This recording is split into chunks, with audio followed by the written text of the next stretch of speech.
나는 학교에 간 적이 없다. 부모님이 나를 집에서 교육해 주시고 나는 행복하다.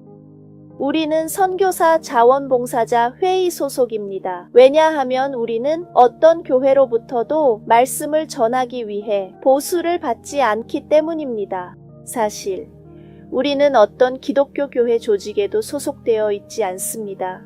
우리는 너무 독립적이라는 이유로 배제되었습니다. 그리고 나는 다니엘로서 스위스에서 공학을 졸업했을 때 이 직업을 선택하지 않기로 했고 대신 가난한 나라에서 자원봉사 활동을 하기로 결정했습니다. 우리는 온두라스에서 2년을 보내며 아이들을 돕고 하나님 말씀을 전했습니다. 그 후 제 어머니가 저를 임신하셨고 그 이후로 우리는 브라질에서 자원봉사자로 활동하며 인공지능으로 번역된 포르투갈어로 전 세계에 전도하는 기쁨을 누리고 있습니다. 하지만 알다시피 우리가 중앙아메리카에서 선교사로 활동했던 이 몇 년 동안 가난한 사람들을 위해 헌신적인 봉사를 하면서도 내 마음은 여전히 나쁜 경향을 가지고 있음을 깨달았습니다. 유혹이 나에게 다가왔고 때때로 나는 넘어지기도 했습니다. 정말로 우리는 부패한 세상에 살고 있으며 악의 영향을 받고 있습니다. 그러나 우리는 가고 싶은 더 나은 곳이 있다고 믿습니다. 하지만 우리는 우리의 힘으로는 갈 수 없습니다. 우리는 외부의 도움, 즉 위로부터의 도움이 필요합니다. 그것이 우리가 빛을 받고 궁극적인 현실에 도달할 수 있는 다리입니다. 이를 위해 우리는 우리를 도와줄 수 있는 분을 부르셔야 합니다. 온 마음으로 그의 이름을 부르는 자는 모두 구원을 받을 것입니다. 그의 이름은 예수 그리스도입니다. 하나님 아버지는 이 세상을 너무 사랑하셔서 그의 유일한 아들 예수 그리스도를 주셨습니다. 그를 믿는 모든 사람이 최후의 멸망에서 벗어나 영원한 생명을 얻게 됩니다. Porque Deus amou o mundo de tal maneira que deu seu Filho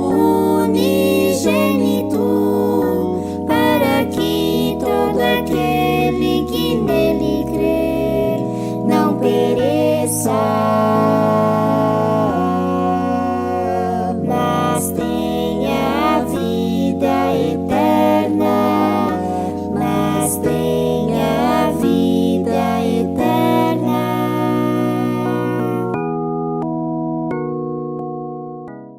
하지만 하나님은 어떤 분일까요? 우리가 하나님이 창조한 존재로서 개인적이고 지적이며 이성적인 존재라면 하나님도 개인적이고 지적이며 사랑이 가득한 존재여야 합니다.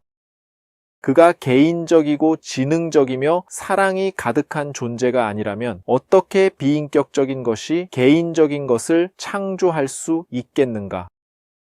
진짜 고양이를 만든 로봇에 대해 아는 것이 있나요?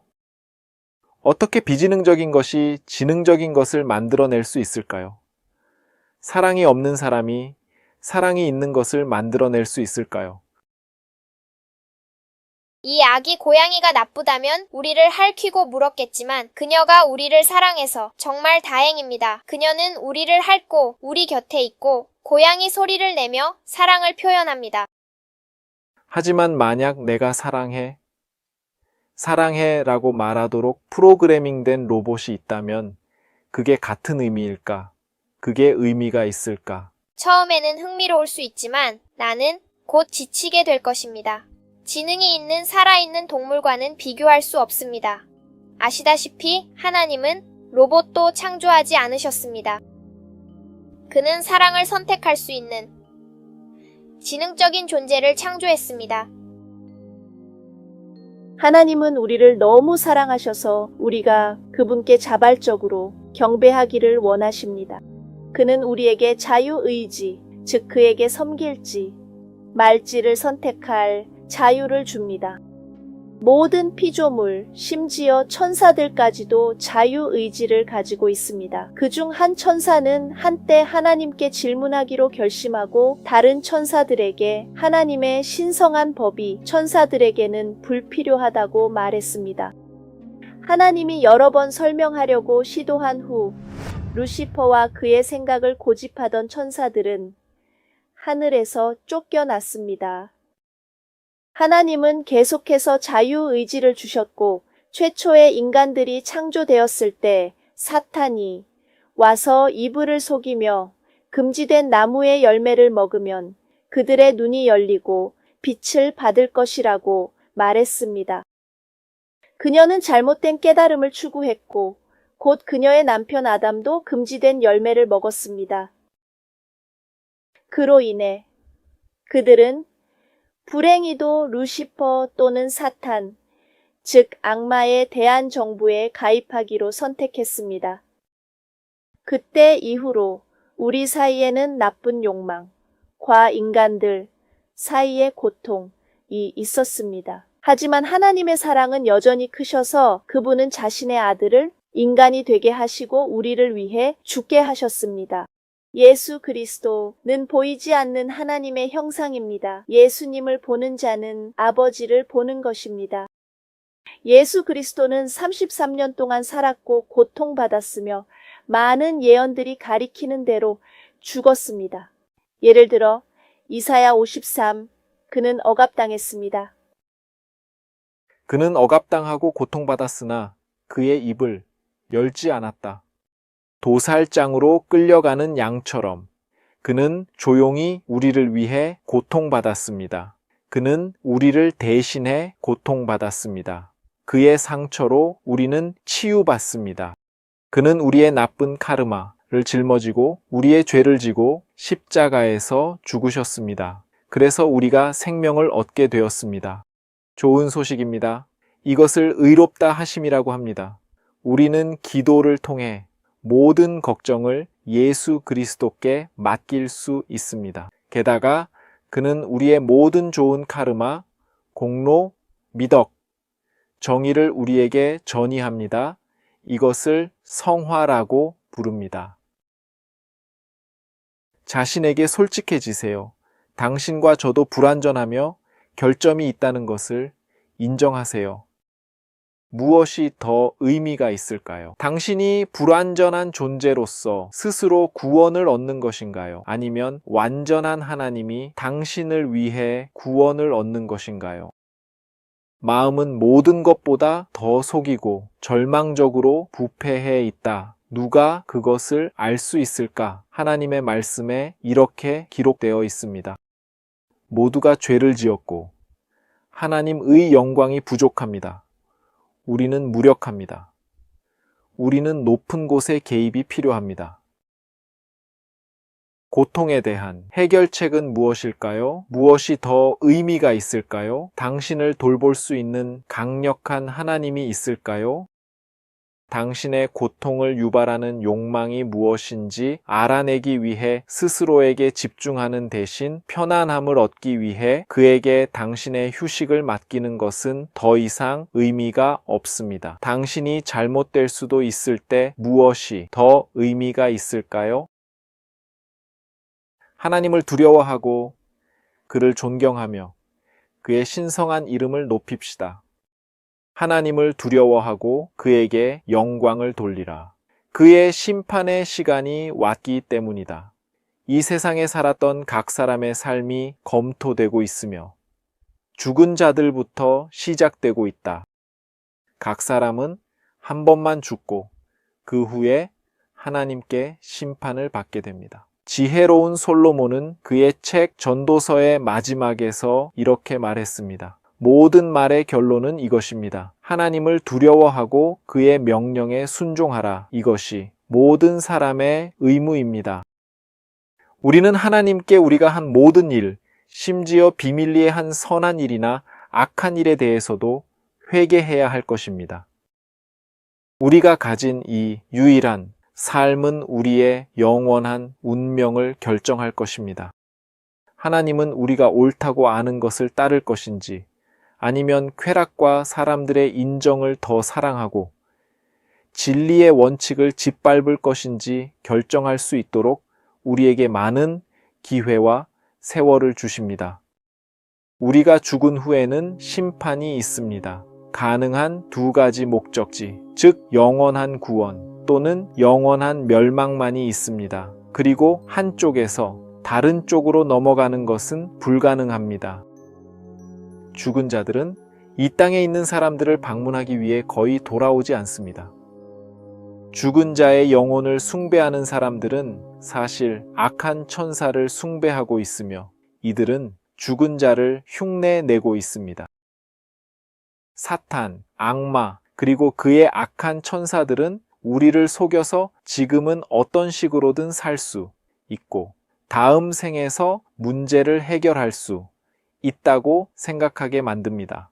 슬픈 착각입니다. 영감을 받은 솔로몬은 말합니다. 살아있는 자들은 죽음을 알지만 죽은 자들은 아무것도 알지 못한다고. 우리는 또한 죽은 자에게 어떤 신용, 어떤 카르마 또는 공로를 이전할 수 없습니다. 그들은 땅의 먼지 속에 있으며 잠들어 있고 무의식 상태로 심판을 기다리고 있습니다. 그들은 아무것도 모릅니다. 삶이 어떤 형태로든 계속된다는 생각, 죽음 이후에 이 삶에서의 결점을 보완할 수 있다는 생각은 사탄, 즉 큰 속임수자에 의해 생겨났습니다. 이는 인간이 어떤 식으로든 살아가도록 안심시키고 격려하기 위한 것입니다. 다시 말하지만 슬픈 속임수입니다. 우리의 경배를 받을 자는 창조주이십니다. 모든 인간, 이 사람을 포함하여 모두 피조물입니다.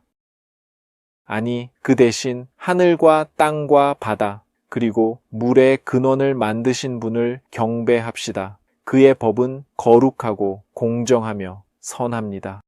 하나님을 사랑하고 이웃을 사랑하는 원칙은 이미 하늘에 존재했으며 영원합니다.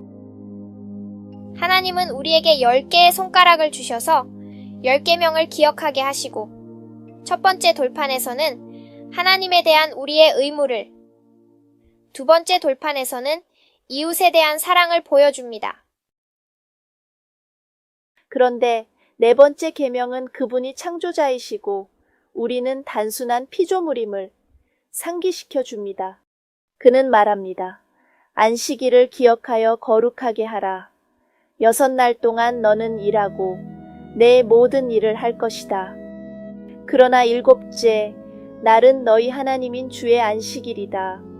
하나님은 6날 동안 하늘과 땅과 바다와 물의 근원을 만드셨다.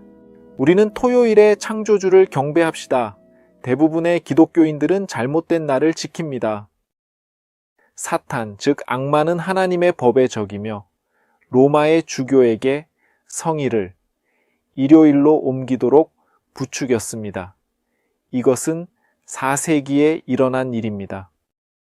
그리고 황제 콘스탄티누스는 로마 제국의 주민들에게 진정한 안식일 다음 날인 이 가짜 안식일을 지키도록 강요하기도 했습니다. 그는 유대인들과의 적대감을 이용하여 유대인들이 지키던 안식일인 토요일이 예수 그리스도가 부활한 날이라는 구실로 일요일로 대체되었다. 악마는 또한 교황에게 단순히 두 번째 계명을 없애고 하나님의 법에 다른 변경을 하도록 영향을 미쳤습니다. 예를 들어 그는 10개의 계명이라는 아름다운 숫자를 유지하기 위해 10번째를 2개로 나누었습니다. 그리하여 로마는 하나님의 법에 변질된 부패한 버전을 교리문답에서 가르치기 시작했습니다. 하지만 예수 그리스도는 여러 텍스트에서 하나님의 법을 바꾸기 위해 오지 않았다고 말했으며 심지어 기독교인들이 안식일에 박해가 일어나지 않도록 기도해야 한다고도 말했습니다. 그리고 이 박해는 예수 그리스도의 부활 이후 많은 세월이 지난 후에 일어났습니다. 하나님의 거룩한 법, 즉 원래의 10가지 계명을 어기는 것을 죄라고 합니다. 죄는 하나님의 거룩한 법을 어기고 위반하기로 결정하는 것입니다. 하나님은 신실하시며 우리가 감당할 수 있는 것보다 더 강한 유혹이나 욕망을 허락하지 않으십니다. 야고보서 1장에서는 죄가 무엇인지 단계별로 설명하고 있습니다. 각 사람은 자신의 정욕에 이끌리고 속임을 당할 때 유혹을 받습니다. 그러므로 이 성적 욕망 또는 열정 또는 탐욕이 잉태되면 죄를 낳습니다. 죄는 완성되면 죽음을 초래합니다. 즉, 욕망이나 유혹을 느끼는 것은 죄가 아닙니다.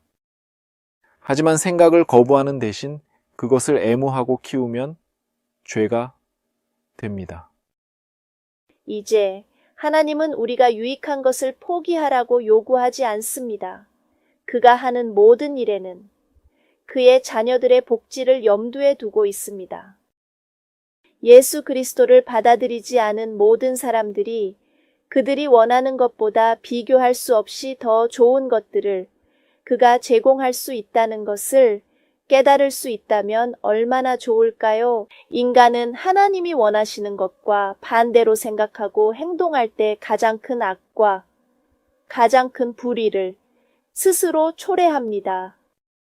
진정한 행복은 자신이 무엇이 최선인지 알고 그 피조물의 선을 원하는 분이 금지한 길에는 존재하지 않습니다. 범죄의 길은 오직 비참함과 파괴로 이어질 뿐입니다. 하지만 창조주를 경배하고 그에게 충실하고 자신의 죄에서 씻겨져야 한다는 것을 인정한다면 당신은 물에 잠기는 침례를 받아야 합니다. 예수 그리스도는 말씀하셨습니다. 믿고 세례를 받는 자는 구원을 받을 것이고 믿지 않는 자는 정죄를 받을 것이라고. 부패한 로마의 시스템은 이마에 물방울 몇 방울만 떨어뜨리면 된다고 말하지만 그렇지 않습니다. 성경에는 빌립과 에티오피아인이 물로 내려가 세례를 받았다고 기록되어 있습니다. 마태복음에서는 예수 그리스도께서 세례 후 물에서 나왔다고 말합니다. 그리고 이 구절은 우리가 세례에서 묻힌다고 말합니다. 누군가가 몇 방울에 물에 묻힐 수는 없습니다.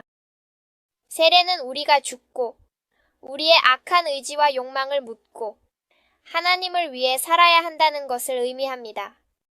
당신의 언어로 된 성경을 구하세요. 내용을 희석시키는 현대적인 버전은 피하세요. 하지만 수용된 텍스트에 더 충실한 버전을 찾아보세요. 또한 이 링크에 예수 그리스도를 향한 여정을 차분히 읽을 수 있는 책을 남겨두겠습니다. 이 기초가 충분히 이해되고 소화되기 전에는 이 3부작 비디오의 나머지를 계속 보지 않는 것이 이상적입니다. 그렇지 않으면 소화 불량이 올 수 있습니다. 이 페이지로 가서 전자책을 다운로드 하세요. 이 특별한 파일을 열기 위해서는 휴대폰에 전자책 리더기를 설치하는 것이 좋습니다. 최후의 수단으로 PDF를 다운로드 하세요. 이 책은 당신의 눈을 열어주고 어둠에서 빛으로 사탄의 권세에서 하나님으로 당신을 변화시킬 것입니다. 온 세상을 얻고도 영혼을 잃는 것이 무슨 소용이 있겠습니까? 사람이 영혼을 위해 무엇을 줄 수 있겠습니까? 만약 악마가 당신의 삶을 괴롭히고 있다면 아마도 차가운 바람이나 서늘한 바람을 느낄 수 있을 것입니다. 항상 스웨터를 입어야 하고 추위를 느낄 것입니다. 지금 너와 함께 해방의 기도를 하고 싶습니다. 특히 이 경우에 예수 그리스도가 너를 어둠에서 빛으로 자유롭게 해주시기를 바랍니다. 그러므로 우리 하나님과 이야기하기 위해 무릎을 꿇읍시다.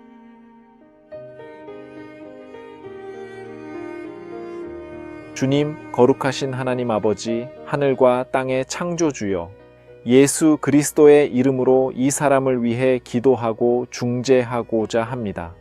이 사람은 악한 악마들에 의해 괴롭힘을 당하고 있으며 예수 그리스도의 이름으로 그에게 자유를 주시기를 간구합니다.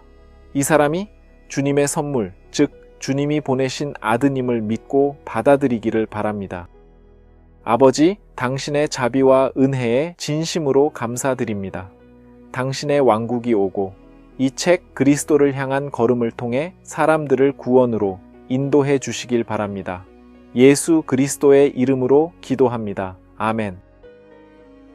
다음 비디오에서는 15분 동안 성경의 요약을 소개한 후 방그리스도 바빌론의 시스템이 얼마나 많은 성경의 진리를 왜곡했는지 보여줄 것입니다. 하나님은 우리가 죄의 고통을 덜 느끼며 더 나은 현실에 도달할 수 있도록 로마가 흩어놓은 돌들을 모으고 계십니다.